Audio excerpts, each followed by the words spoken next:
Hi everyone, it's Ileana. Thanks for stopping by. I'm just going to share a shaker card that I made for my sister for her birthday.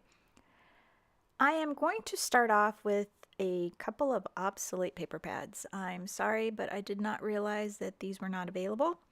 This small one is from Stamping Up. It is called Stacked with Love.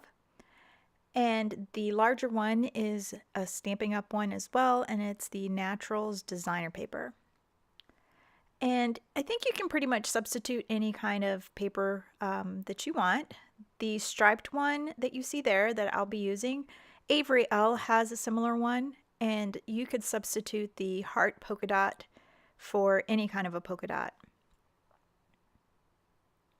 I'm going to be cutting out some frames using the Tailored Expression Frame and Frame 2 dies, and I cut out the heart polka dot one with the largest stitched rectangle from Fawn.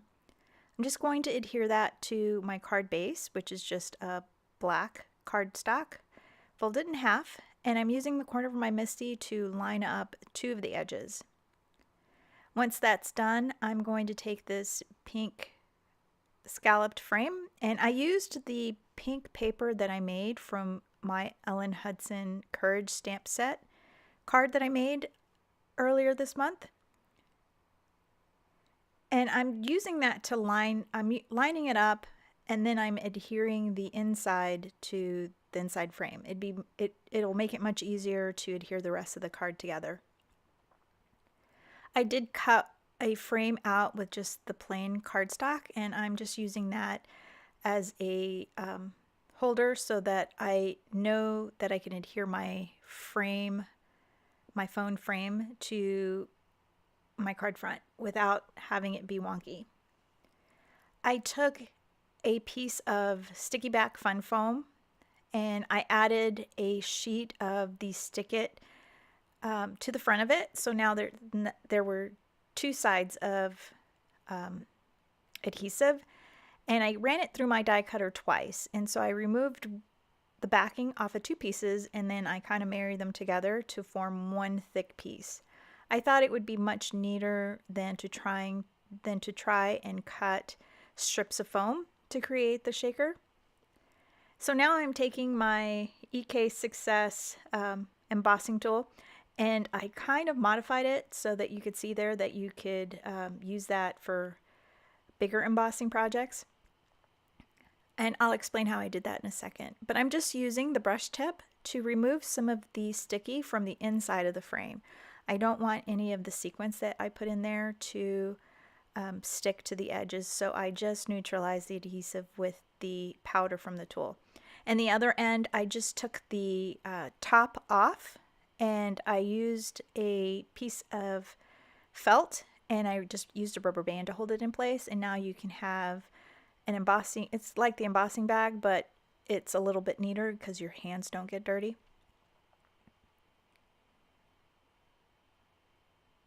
So I've just stamped my frosting onto a piece of Nina Solar White cardstock, and I'm just creating a mask for the frosting. I want to stamp the cupcake, so I need to mask off part of it so that it doesn't touch. I just use a little bit of masking paper, and this is some masking paper that my friend Chris sent me from Brutus Monroe. I'm just trimming the masking paper just inside of the line. That way my cupcake paper will go right up against the cupcake and you won't see a little gap. And I don't need to worry about trimming the top because I just need the bottom. I'm going to remove the backing, and I'm just going to add that. So remember, for masking, you want whatever you stamp first will be in the front. And so I'm just positioning it, and it moved on me, so I had to get my head in the way because I wanted it to be perfect. And I'm just using my Lawn Fawn Jet Black ink, and it is Copic friendly, and so I could go ahead and color my picture in. And so I can save the frosting mask for later. Now to color it in, I wanted it to be like a hot pink, but I really couldn't get my blending to work all that great. And so I'm just using 2 shades of pink just so that it matches somewhat. I'm starting off with the RV11, and I'm just basically adding it to where I would assume where the shadows would be. It's really not that important.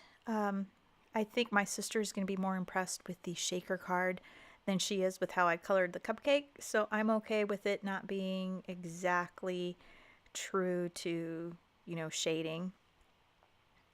Now I'm going to take the RV00 and I'm just going to color the rest of the frosting. I'm going to go back and add some RV11 just to darken it up a little bit. And that is how I did the frosting. Easy peasy.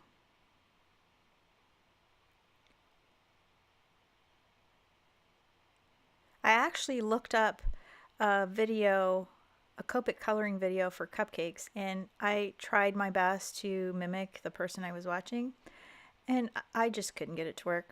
So I just did what I could, and I think it turned out pretty cute. So now for the sprinkles, I'm just going to use RV17, and I tried to pick a pink that was as close to the pink frame as possible. It's not a metallic shimmery pink because that's what the paper looks like, but it works just the same.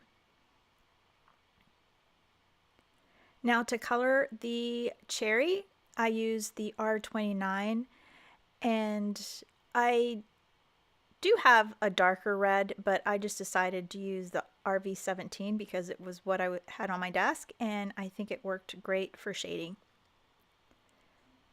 Now for the cupcake portion, I picked E33 as my lightest shade, and it really doesn't matter because I end up covering it completely with the E57. So I'm just putting the darker brown where I think the shadows would be, which is pretty much the whole cupcake.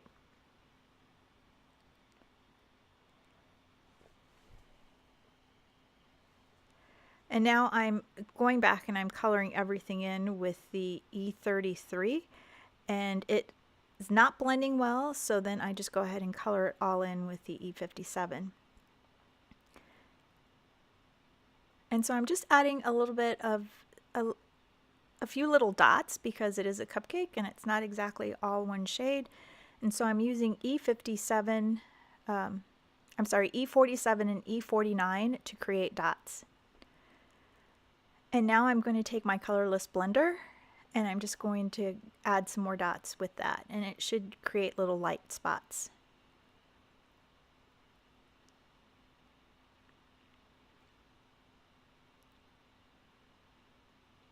And now to color the cupcake, I wanted it to be the metallic traditional silver cupcake foil, but I really couldn't get it to look all that foily, and so I just colored it with C6, C4, and C3.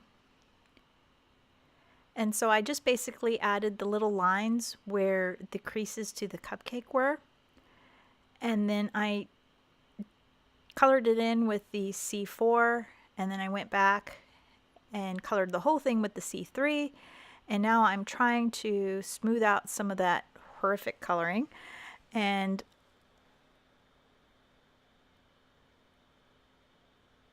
I think it turned out okay.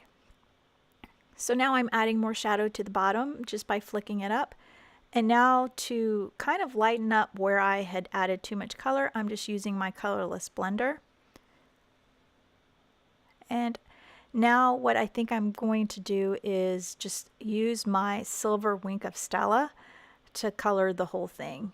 And it does add the little bit of shine, but it still doesn't look like a foiled cupcake holder. So now I'm going to go back and do what I do on almost every card, and that's overstamping.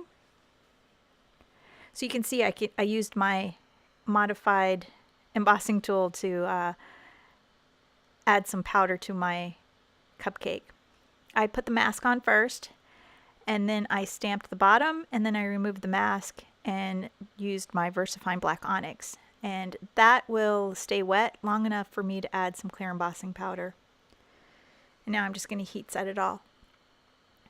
I am going to fussy cut this with just a little bit of a white border. Typically I don't really care for the white border, but because of the little cherry stem, I just thought it'd be easier to keep a white border. I've added some thin adhesive, and it's 1/8 inch of Be Creative tape. And now I'm adhering a small piece of acetate.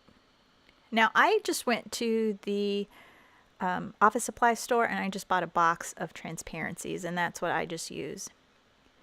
I've gotten everything into position, and now I want to stamp on the acetate. Acetate is slick. I didn't want to use black because there was I just thought that something brighter would be nicer, and so I am just using some StazOn white. I had just used this to make my practice card, and so it was still a little bit wet. Normally you're supposed to add pigment to it each time you use it, but it was still wet.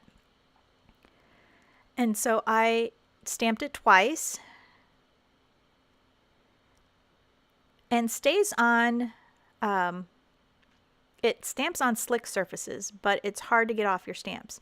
So I'm going to use my stamp chamois, and you can see that it is already dry. It won't come off. And so I'm going to use my ColorBox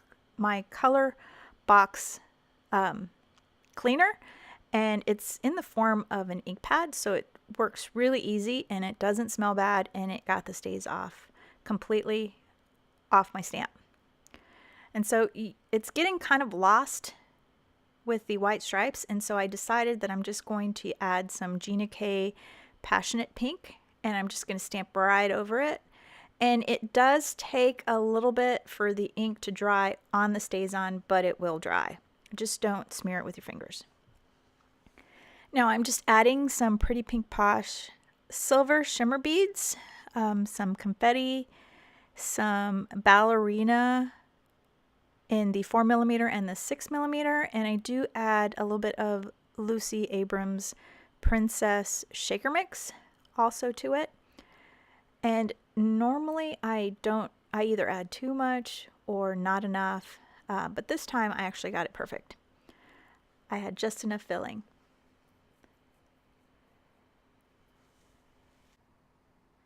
I'm just going to shake the card a little bit just to see if I need to add any more sequins, and I just added a little bit more. I don't need to add any adhesive to the back of my pink frame because there is adhesive on top of the foam. And then I'm just going to add the piece on top, and I'm just using my fingers to position it just so that I can feel it. And now I'm just taking my Teflon bone folder and I'm just pushing it down so that I know that it makes good contact. And to add my cupcake, I am not going to pop it up because the card is already thick enough.